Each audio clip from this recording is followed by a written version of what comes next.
Never gonna get to hear him say, "Daddy, can I get this bag of chips?" I'm never gonna get to hear my nieces say, "Gunkle, can I get a nana? Gunkle, you going to work? Gunkle, are you okay?" I'm never gonna hear that again. On the evening of Saturday, April 18th, 2026, a neighbor named Freddie Montgomery was walking home from visiting a friend when he spotted Shamar Elkins sitting on his front porch across the street. The two men made eye contact, and they waved at each other. Nothing unusual, nothing alarming. Kids were playing in the yard, just like any other evening. Freddie went home, went to bed, and didn't think twice about it. The next morning, he opened his curtains and saw law enforcement flooding the street.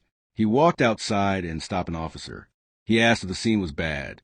The officer said yes. He asked if there were fatalities. Multiple, the officer said. He looked the officer dead in the eye and asked, "Loss of children?" The officer said multiple again. And just like that, the neighborhood Freddie had lived in for years would never feel the same. What happened inside the house on West 79th Street in Shreveport, Louisiana, in the early hours of Sunday, April 19th, 2026, is something that will shake you to your core. 8 children were killed. Most of them were shot in the head. Most of them were still asleep when it happened. The man responsible was their own father. And here's what makes this even harder to wrap your head around. Just 2 weeks before this massacre, Shamar Elkins posted a photo on Facebook standing with all of his children after Easter Sunday church service. He wrote, "Happy Easter. Had a wonderful time at church for the first time with all my kids. What a blessed day." 2 weeks later, those same children were gone, and he was the one who took them. Before we go any deeper into this, if this is your first time on this channel, I need you to hit that subscribe button right now. Tap the like button, and make sure you click that bell icon so you never miss a video from Shadow Crime. These are the stories that need to be told, and your support is what keeps this channel going. Now let's get into it. Shamar Elkins was 31 years old. Born on January 1st, 1995, a lifelong resident of Shreveport, Louisiana.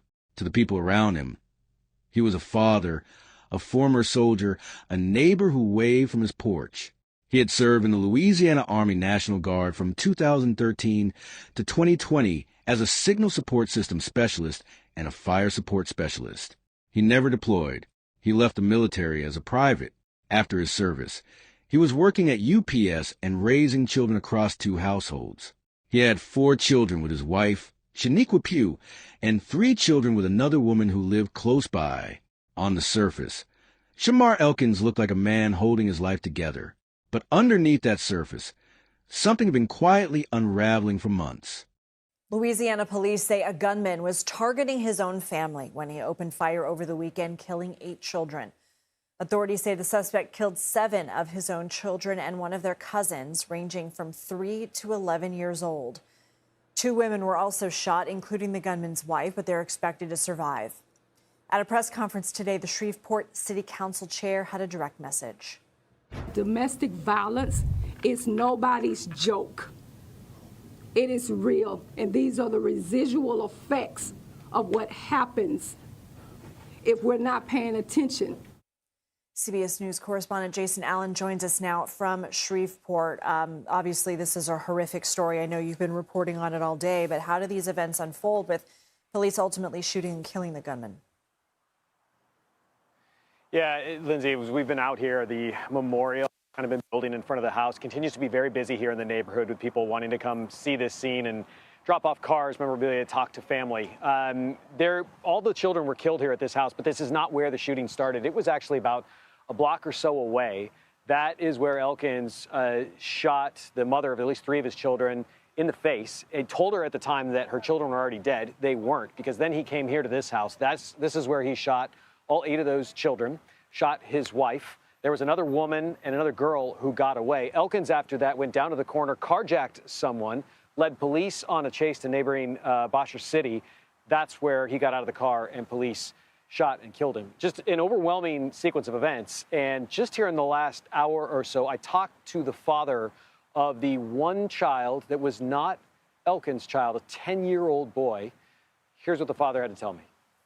I'm never gonna get to throw the football with him again. I'm never gonna get to hear him say, Daddy, can I get this bag of chips? I'm never gonna hear my nieces say, Guncle, can I get a nana? Guncle, you going to work? Guncle, are you okay? I'm never gonna hear that again. Troy Brown's wife and daughter were the two who escaped. They were injured jumping off the roof to get away. They're being treated at the hospital, and they are expected to survive their injuries. What motive have authorities come up with so far? You know, authorities have talked about this as a domestic dispute. I talked today with Elkins' wife, or one of the women Elkins shot her in the nose, in the face. He told her, you caused this.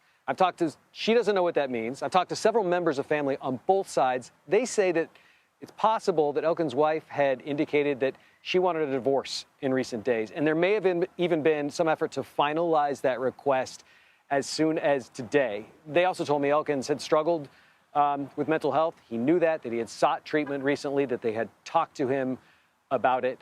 Those seem to be the only indications that might offer any sort of answers as to why something this awful could happen. Lindsay? So senseless. Jason Allen, thank you.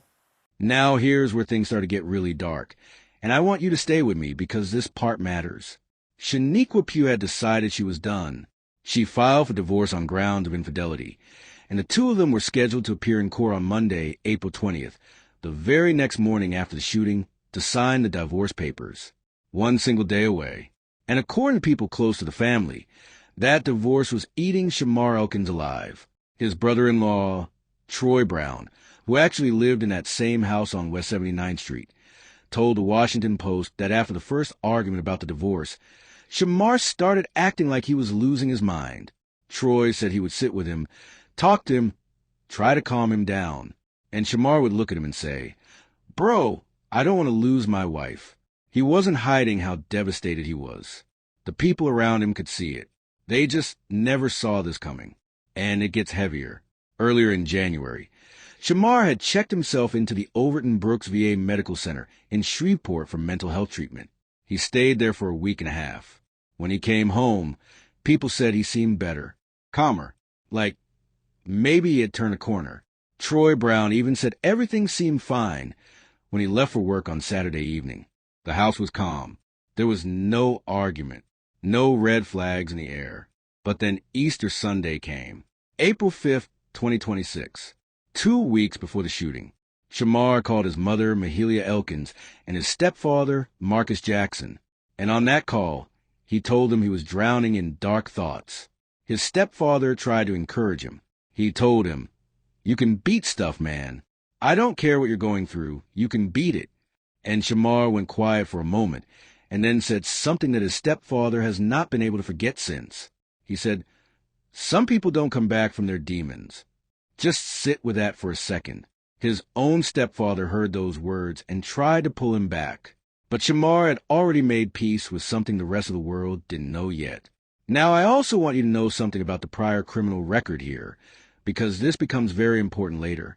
Back in 2019, Shamar Elkins was arrested for illegal use of a weapon and for carrying a firearm on school property. He pleaded guilty to the weapons charge, was placed on 18 months probation, and the second charge was dismissed. That conviction meant he was legally prohibited from owning or possessing a firearm.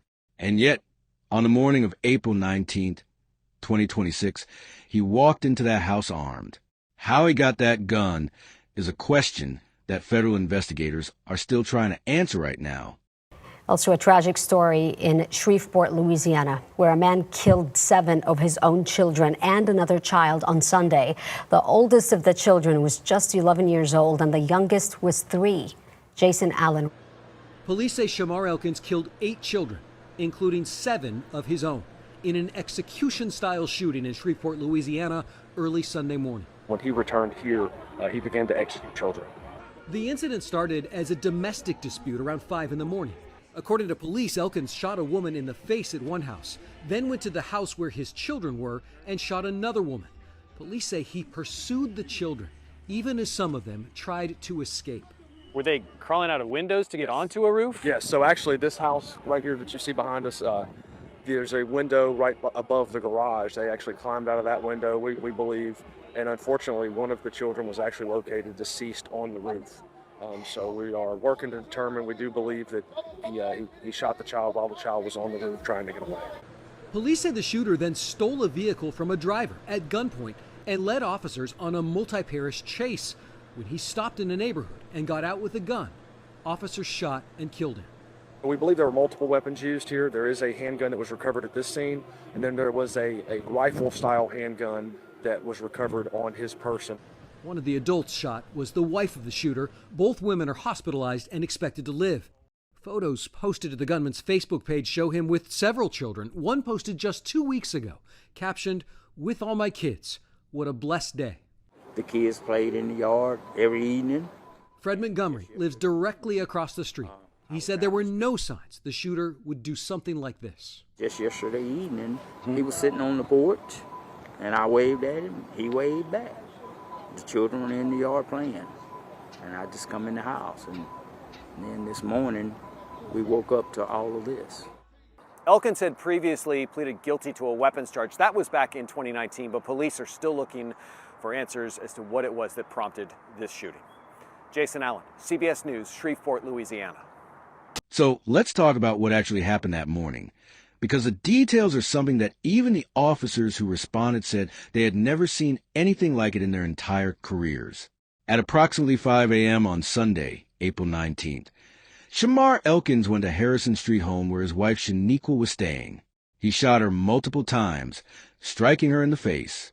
She survived, but she went into surgery and has been fighting ever since. After shooting her, he didn't stop. He got in his car and drove to the West 79th Street house, where 8 children and another woman were sleeping inside. What he did next is the part that is almost impossible to process. He went through that house and shot those children execution style. Most of them were still in their beds. Most of them were shot in the head.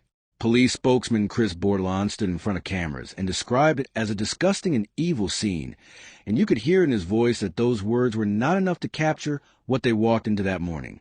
One child managed to escape. A 12-year-old girl climbed out onto the roof and jumped. She broke bones from the fall but survived.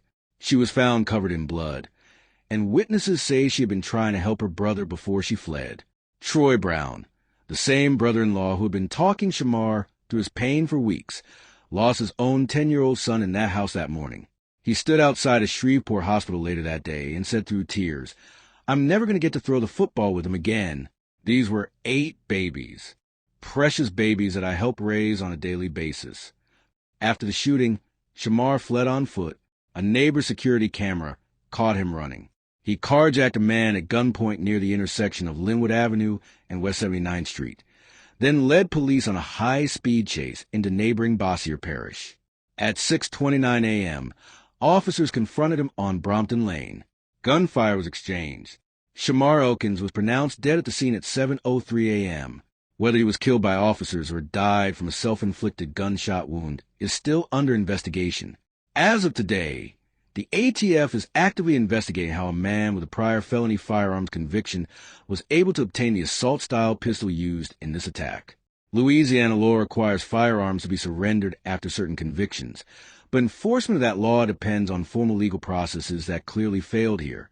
Now I want to leave you with some questions that I think we all need to sit with. How many warning signs does a man have to show before the system actually steps in? He told his stepfather he was drowning in dark thoughts. He spent a week and a half in a VA hospital. He was known to police.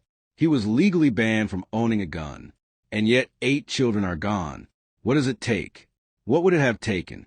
And for the mothers of those 8 children who now have to wake up every single day carrying this, what does justice even look like when the man responsible is already dead? If this story moved you, please hit that like button. Share this video with someone who needs to hear it. And subscribe to Shadow Crime if you haven't already. These children deserve better. The least we can do is make sure their story is never forgotten.